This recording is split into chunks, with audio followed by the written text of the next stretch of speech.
Cody Bellinger, man. I don't even know what more you can say about this. I need this guy to be a Cub long term. And I realize that that's probably not something that we're going to get sorted out in the middle of this playoff race here, right? It's just not typically how that stuff happens.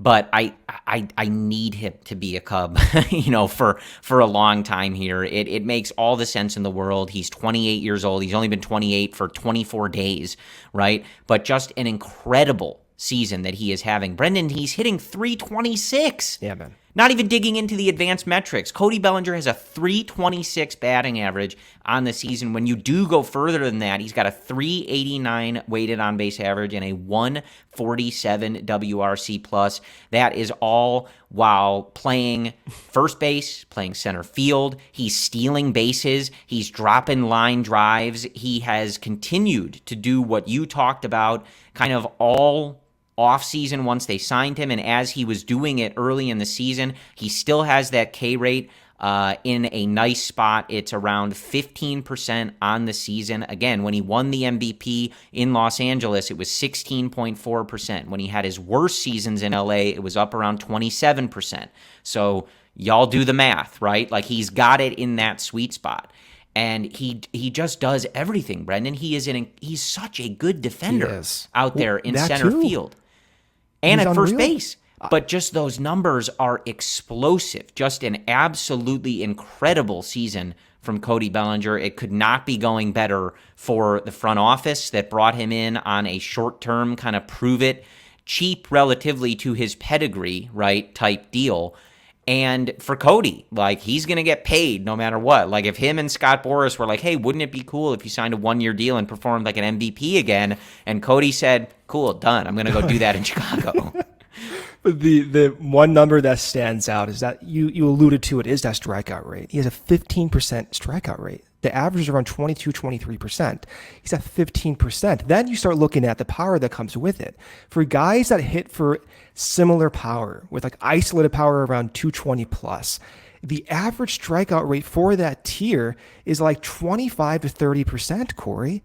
So not only is he not striking out, but he's doing it in a fashion that is extremely hard, frequent contact. Those are MVP players. Those are unicorn batters. Those batters, when you project for the future age, typically the best. The underlying guys that don't strike out, that make contact, that hit the ball hard. So he's doing that and then some. If he did not get injured this year, I let myself think about, oh my God, what would his numbers be with that defense? You can always look at Ronald Acuna. All these other guys are hitting like 40 home runs, sure, but you look at Bellinger for this roster, being able to play center field, first base, bat cleanup, make frequent contact, steal bases, put up good at-bats. He is everything that this team needs, given all the other uncertainties at first base as well. So yes, he has been the driving reason for this success. For the Cubs to get to a playoff spot, they needed Bellinger to at least be average, and then you get performances from your other roster. That actually hasn't quite happened. They need Bellinger to be the extreme version of himself, because you're seeing Seiya Suzuki revert a little bit. You saw first base as an extremely volatile position with Trey Mancini failing, Eric Hosmer failing. They needed Bellinger to be the most extreme version of himself. We are extremely lucky that this is happening. And I like this message in our live YouTube chat. Kenneth says, thanks, he's a regular listener and a manager of a Circle K in North Carolina. Love Hello Circle from K. North Carolina. Yeah. Love that. 10th highest OPS in baseball, Brendan. Cody Bellinger. I mean, it's just incredible what he has done, and you just feel so good when he is up at the plate. And again, you kind of saw it today. I can't remember what inning it was, but that kind of soft single that he dropped into center, that's what's so key for him about dropping that K rate, right? You were talking about it in terms of relievers, right? The reason you want relievers, I mean, and just all pitchers to get strikeouts, right? If the ball's not in play, weird stuff can happen. It doesn't matter where your defense is positioned. It doesn't matter how fast you are. If you, as a hitter, if you don't strike out, right, good things can happen. And you see that. Obviously, we've seen Cody hit some monster home runs. You see him take his walks. You see him rip line drives. He's using all fields. It's great, right?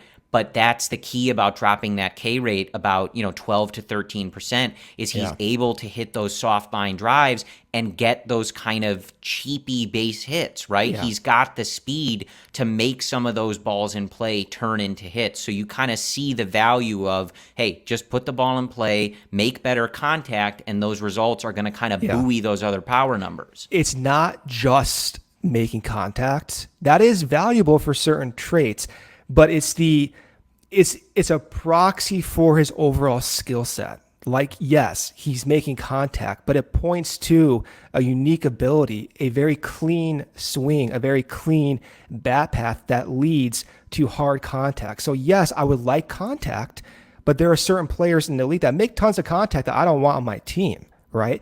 For Bellinger, when you see the contact rate goes up, it suggests that that original swing that he had was coming back. And that swing is not just a contact swing. That swing is an MVP 30-plus home run potential caliber swing. And that is what the swing we've been seeing for the past few months here.